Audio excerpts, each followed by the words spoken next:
there's just a yearning in America for some way to return to some semblance of normal. What does normal look like? What does normal feel like? What is normal going to be like? Uh, Presidential advisor Jason Miller was on Fox News over the weekend talking about the difference between Joe Biden and Donald Trump when it comes to some semblance of normalcy. This is what he said. I think the president is accurately saying that Americans are starting to safely and responsibly reopen all around the country. People want to get back to work. They want to get back to school. They want life to return to normal, where we see football coming back. Saw the NFL start on Thursday. We saw some college football yesterday and more pro football today. Americans want to get their lives back. And this is a key differential, George, between President Trump and Joe Biden. Joe Biden, I think, wants everyone to stay locked in their basement forever. President Trump wants to be safe, responsible, get us back open. This is the key, one of the key contrasts in this race. It's not just Joe Biden. It's a lot of people who think like he does. I'm not an anti-Fauci person.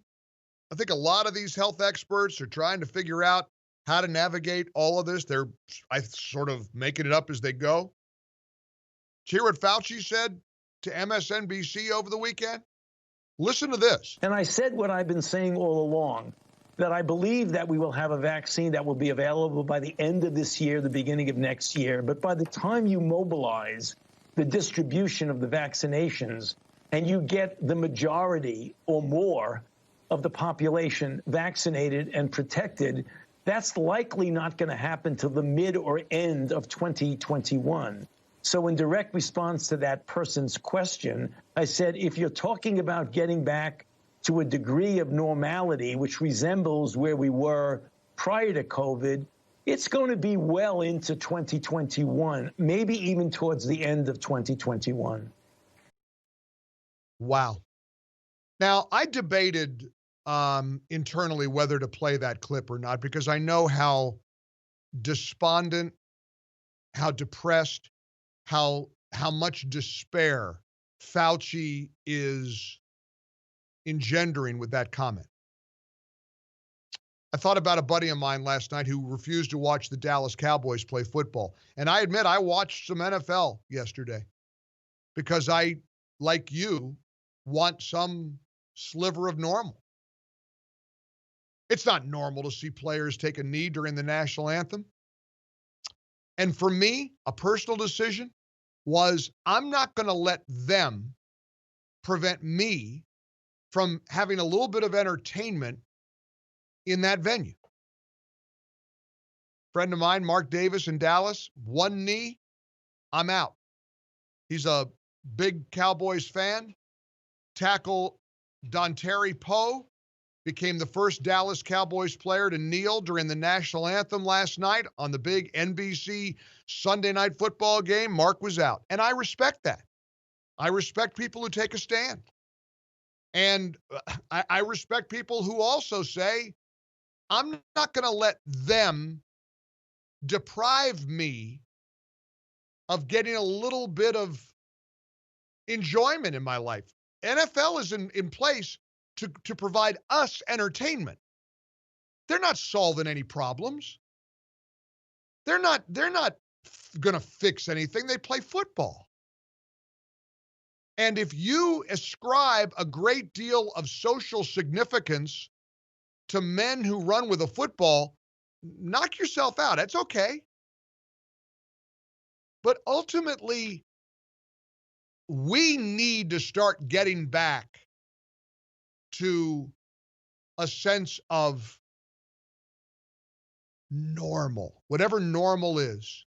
Maybe normal's going to Disney World again like I did. I love going to Disney. It's a place that I have a lot of memories in my heart. My wife and kids and I would go to Disney World regularly. And now that I'm a Florida resident, I can drive about an hour and a half and get to the park and just sit out on a patio and watch the world go by. And I loved it. I watched people yesterday and Saturday. Older people, younger people. I watched people who are desperate for a little bit of joy, a little bit of happiness, a little bit of satisfaction maybe some memories revealed or remembered. And I thought, here's Fauci doing everything he can to take that away from people. It's probably not what he wants to do, because remember, Fauci was very transparent about his positions publicly. This is what I think the president is worried about. And the people who hate Trump love Fauci. You know why? Because they don't like the fact that President Trump has, it seems at least, stifled Fauci a little bit. Well, I have a hunch I know why. I don't have any inside information to this. But I remember something that Fauci said back in March. Do you? To me, that's a real impetus to take very seriously the kinds of things. I might make a point that people sometimes think that you're overreacting. I like it when people are thinking I'm overreacting, because that means we're doing it just right.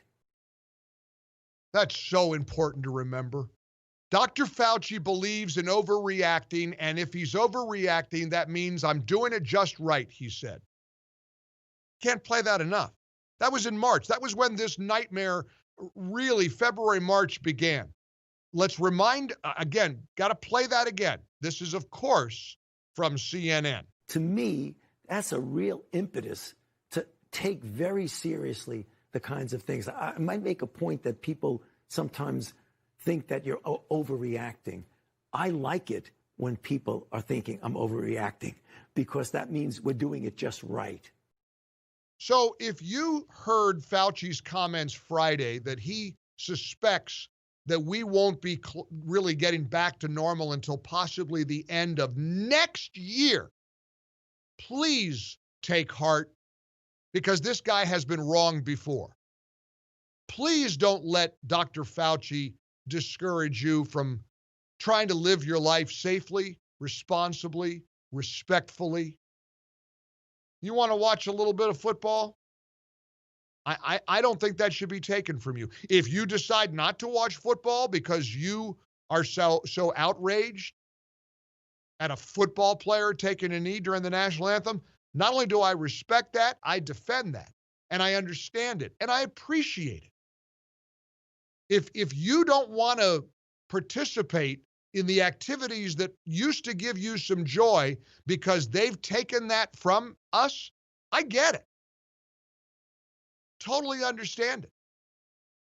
But I also lift up Americans who are trying to get a sense of what life used to be like, going to the grocery store, going to a restaurant, going to Disney World, watching some college or pro football, and remembering that we are going to get through this. It may not feel like it some days, but we will.